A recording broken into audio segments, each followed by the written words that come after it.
It's the world's largest shake table facility, and it can hold buildings weighing up to 2.5 million pounds.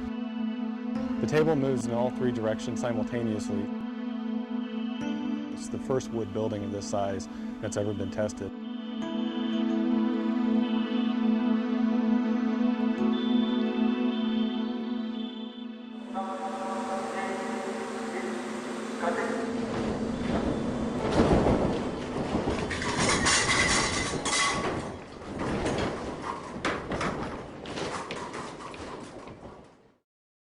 The entire project is called the Niecewood Capstone Test, a project funded by the National Science Foundation. The project is led by Colorado State University, and Simpson was a close technical collaborator. The popularity of mid-rise wood frame construction has soared in urban areas, and so there's not a lot of information on how to design those types of structures.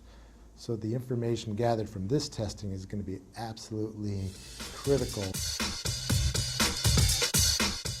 The condominium tower was built as a actual condominium would be constructed with 23 1- and 2-bedroom living units. We're testing a 7-story, 23,000 square foot, 800,000 pound building in 3 dimensions. This collaboration with all the folks involved is really going to culminate in a test that's going to show how our products perform in a very severe seismic event. The forces of an earthquake on a structure of this size create a lot of secondary forces inside of the building, and the only way to hold those forces together is with connectors such as the ones that Simpson Strong Tie makes and provides. In this building, we have a wide variety of Simpson Strong Tie products, from large hold-down rods that run 7 stories up to the roof, known as ATS, or Anchor Tie-Down System.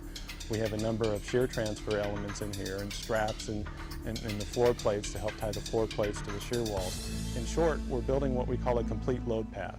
This building, the Niecewood Capstone building, is designed using a performance-based seismic design philosophy. It's a method to design specifically for, or explicitly maybe for, performance of the building.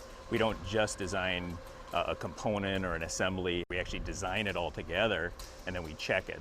And performance-based design allows us, if we know enough about how the building reacts, to actually select what level of damage we want to see in the building during an earthquake. We're doing a series of tests on this structure so that we can incrementally increase our knowledge as to how the building is responding at different levels of shaking. We're not only going back and forth, side to side, but we're going up and down as well. So we're getting all of the vertical accelerations and lateral accelerations exactly like that Northridge earthquake, but times 1.8. There's approximately 300 sensors in the building, measuring everything from movement to force to acceleration.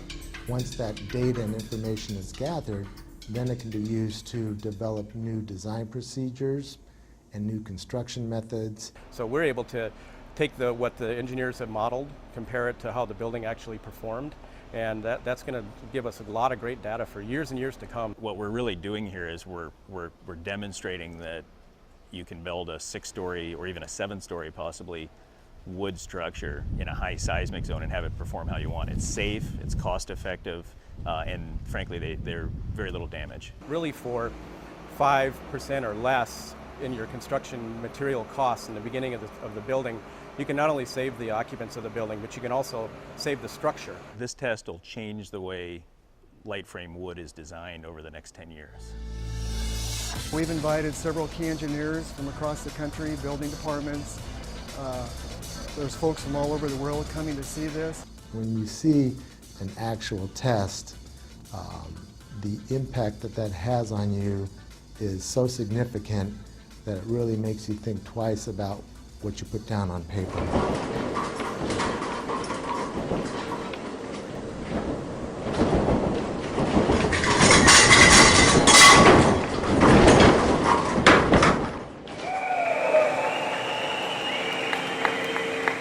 Everything in it worked.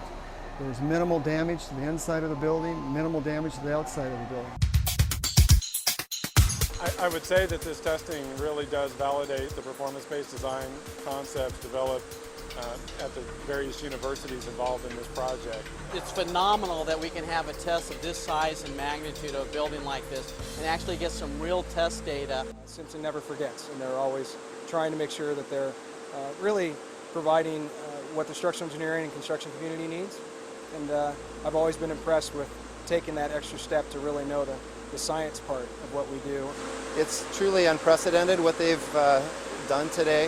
I think this is really, it's truly about saving lives, and the information that's been generated as a result of this test is truly groundbreaking.